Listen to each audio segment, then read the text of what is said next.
ఆంధ్రప్రదేశ్ రాష్ట్ర ప్రభుత్వం తరపున వివిధ కేసుల్లో వాదనలు వినిపిస్తున్న ఢిల్లీ అడ్వకేట్ సిద్ధార్థ్ లోద్రా తీరు వివాదాస్పదంగా మారుతుంది. పలు సందర్భాల్లో ఆయన వ్యవహారం రాష్ట్ర ప్రభుత్వానికే తలనొప్పిగా మారేలా కనిపిస్తుంది.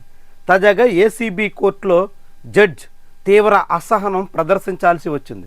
అంతకుముందు ఆయన మీద సుప్రీంకోర్టు జడ్జ్ చాలా ఘాటైనటువంటి వ్యాఖ్యలు చేశారు. సరదాగా సెటైరికల్గా ఆయన ఉద్దేశించి తీవ్రమైనటువంటి విమర్శలే చేశారు.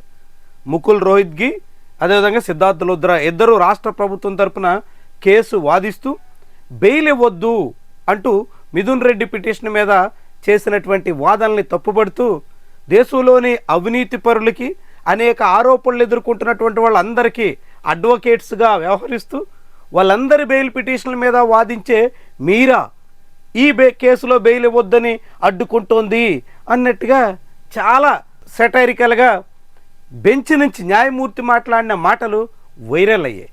చాలా పెద్ద చర్చకు దారితీశాయి. అటు ముకుల్ రోహిత్గి ఇటు సిద్ధార్థ్ లోద్రా ఇద్దరిని అబాసు పాలు చేసేలా కనిపించాయి. అలాంటి సిద్ధార్థ్ లోద్రా అంతకుముందే ఏపీ హైకోర్టులో ఏసీబీ కోర్టు జడ్జి మీద చాలా తీవ్రమైనటువంటి వ్యాఖ్యలు చేశారు. ఆయన ఏకంగా ట్రాన్స్ఫర్ చేసేసేయాలి అన్నట్టుగా మాట్లాడారు. తను పిటిషన్ మీద వాదనలు వినిపిస్తూ చేసినటువంటి కామెంట్స్ కలకలం రేపాయి. తాజాగా ఏసీబీ కోర్టులో విచారణ సందర్భంగా సిద్ధార్థ్ లోద్రా తీరు మీద జడ్జ్ అసహనం వ్యక్తం చేయాల్సి వచ్చింది. ఎన్ని మార్లని రిమాండ్ పిటిషన్లు వేస్తూ ఉంటారు, ఎంతకాలం అని రిమాండ్ని కొనసాగించాలి అంటూ జడ్జ్ కాసింత చికాకు వ్యక్తం చేయాల్సి వచ్చింది. కేసు విచారణ పూర్తి చేయాల్సి ఉంటే ఎప్పటికి పూర్తి చేస్తారో అన్న దాని మీద స్పష్టత లేకపోతే ఎన్నాళ్ల పాటు నిందితుల్ని రిమాండ్లో ఉంచాలి అన్నట్టుగా జడ్జి వేసినటువంటి ప్రశ్నకు సిద్ధార్థ్ లోద్రా కంగు తినాల్సి వచ్చింది.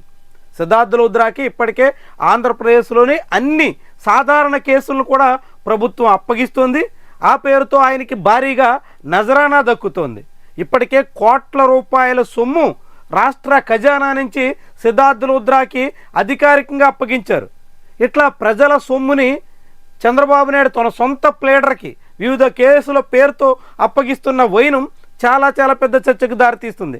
ఆఖరికి గన్నవరంలో టీడీపీ కార్యాలయం మీద దాడి చేసిన కేసు, ఇప్పుడు ఏసీబీ కోర్టులో ఉన్నటువంటి లిక్కర్ స్కామ్ కేసు, ఇట్లా చిన్న కోర్టుల్లోనూ సాధారణ కేసుల్లో కూడా సిద్ధార్థ్ లోద్రానే అడ్వకేట్గా వాడుతూ భారీగా ప్రజల సొమ్ముని ఆయనకు అప్పగిస్తున్న విషయం మీద అనేక విమర్శలు ఉన్నాయి. రాష్ట్రంలో అడ్వకేట్ జనరల్ నుంచి అనేక మంది సీనియర్ న్యాయవాదులు ఉండగా అందరినీ కాదని ఢిల్లీ నుంచి ప్రత్యేక విమానాల్లో తీసుకొచ్చి రానుపోను రవాణా ఛార్జీలు సహా పెద్ద మొత్తంలో సిద్ధార్థ్ లోద్రాకి ప్రజల సొమ్ము కట్టబెడుతున్నటువంటి వైనం మీద అనేక రకాలుగా అభ్యంతరాలు వ్యక్తమవుతున్నాయి. సరిగ్గా ఇదే సమయంలో సిద్ధార్థ్ లోద్రా అధికారం అండ చూసుకుని చెలరేగిపోతున్నట్టుగా కూడా కనిపిస్తుంది. అధికార పార్టీ నేతల ముఖ్యంగా చంద్రబాబు నాయుడు ఆశీస్సులు పుష్కలంగా ఉండడంతో తాను ఏం చేసినా చెల్లుబాటు అవుతుంది అనే ఉద్దేశంతో సిద్ధార్థ్ లోద్రా ఉన్నట్టుగా కనిపిస్తోంది. దాంతోనే ఆయన తొలుత సుప్రీంకోర్టులో, ఆ తర్వాత హైకోర్టులో, ఇప్పుడు ఏసీబీ కోర్టులో, ఇలా ప్రతి కోర్టులోనూ బెంచ్ దగ్గర నుంచి అనేక రకాలుగా అసహనాన్ని చవి చూడక తప్పని పరిస్థితిని ఎదుర్కొంటున్నారు. మరి ఇలాంటి తీరు ఎన్నాళ్ళు సాగుతుంది? రాష్ట్ర ప్రభుత్వం ఎంతకాలమని సిద్ధార్థ్ లోద్రాకి ఒత్తాసు పలుకుతుంది? ఈ రీతిన సిద్ధార్థ్ లోద్రా అన్ని చోట్ల అబాసు పాలవుతుంటే ప్రభుత్వానికి తలనొప్పిగా భావించట్లేదా? తలవంపుగా భావించాల్సిన దాన్ని కూడా చూసి చూడనట్టుగా అలాంటి ఢిల్లీ అడ్వకేట్లని పెంచి పోషిస్తున్నటువంటి వైనాన్ని ఏ రీతిని చూడాలి?